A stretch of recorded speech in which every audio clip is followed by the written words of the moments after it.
They handed you an orange, but deep down you were craving an apple. Would you say, "I'd rather have an apple," or "I'd prefer an apple"? Sounds simple, right? But there's a real structure behind those tiny choices. And today, we're going to break it down. Let's get right into it.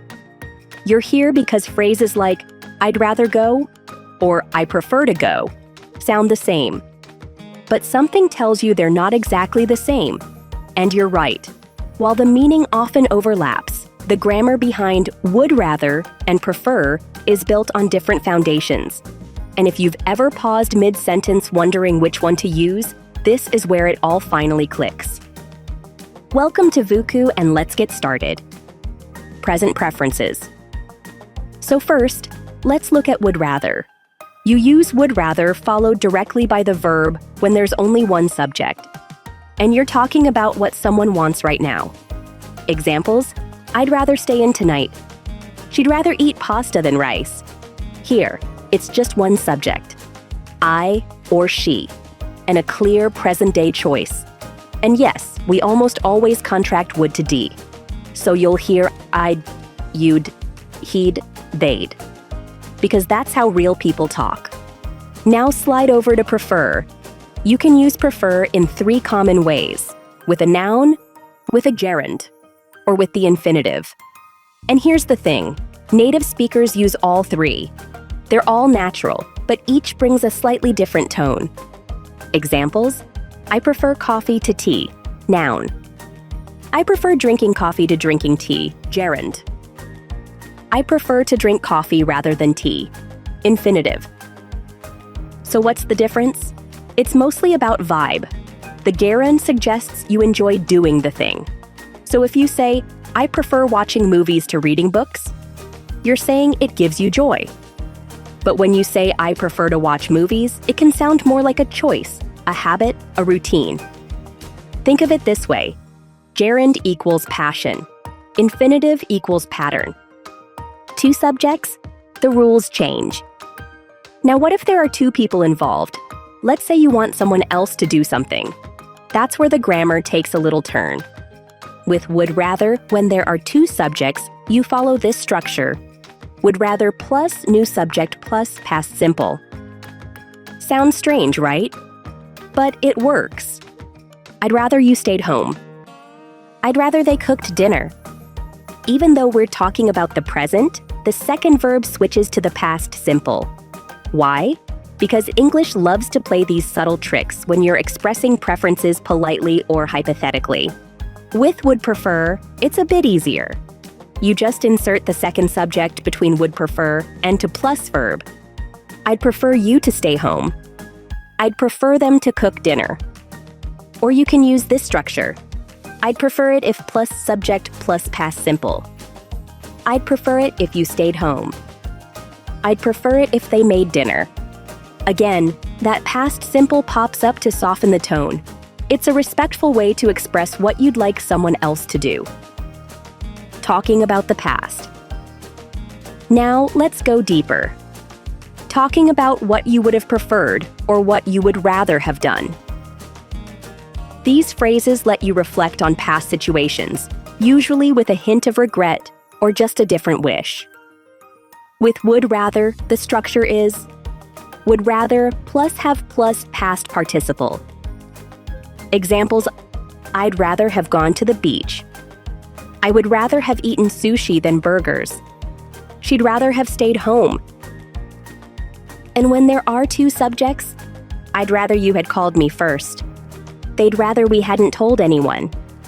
That's the past perfect, had plus past participle. Again, it's about politeness, distance, and grammar working behind the scenes. Now, with would prefer, you say, would have preferred plus to plus verb. I would have preferred to eat sushi. She would have preferred to visit the Eiffel Tower. We would have preferred to stay longer. Want to add a second subject? Just do this. Would have preferred plus someone plus to plus verb. I would have preferred you to tell me earlier. He would have preferred them to join us. It's all about matching the structure to the timing and subjects involved. Present, one subject, go simple. Past, different subject, Go with care. Do they mean the same thing? So let's go back to the apple and orange. I would have preferred an apple. I would rather have had an apple. Do they mean the same thing? Absolutely.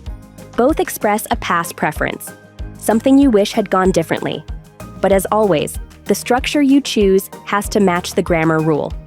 This is why just saying they mean the same thing isn't enough. You need to know how to build the sentence. Otherwise, even if the meaning is clear, the sentence won't feel right to a native speaker. Why does structure matter? Now you might wonder, why all the fuss? Native speakers break grammar rules all the time, right? Yes and no. While casual speech lets you bend some things, the moment you're speaking in public, writing something important, or trying to sound confident, structure matters. It's not about sounding robotic, it's about sounding natural. And to sound natural, the grammar has to feel right. That's where today's breakdown really helps. When you get this right, when you can shift smoothly between I'd rather go, I'd prefer to go, I would have preferred to go, and I'd rather have gone, you don't just sound fluent, you sound sharp. Let's quickly run through what we've covered, not in point form, but as a final breath of clarity. Would rather and would prefer often mean the same thing. But the grammar around them shifts depending on the subject and the timing, present or past. With would rather, we switch to the past, simple or past perfect in certain cases. With would prefer, we use to plus verb almost every time, especially when there are two subjects. And prefer by itself is more flexible. It works with gerunds, infinitives, or nouns. Native speakers use all of them, and so can you. But when you know the structure, you can use it on purpose, not by accident. You don't need to memorize 100 rules. Just remember the patterns we showed today. One subject, two subjects, present, past, and pick the structure that fits. Now, if you're still not sure whether to say, I'd rather stay in, or I'd prefer to stay in, ask yourself, am I speaking from instinct or from knowledge? Because after this, you've got both. If you found this breakdown helpful, give the video a like so we know we're on the right track. Subscribe if you want more bite-sized lessons that go deep without wasting your time. And drop a comment. Which one do you use more? Would rather or would prefer? Tell us how you express your choices.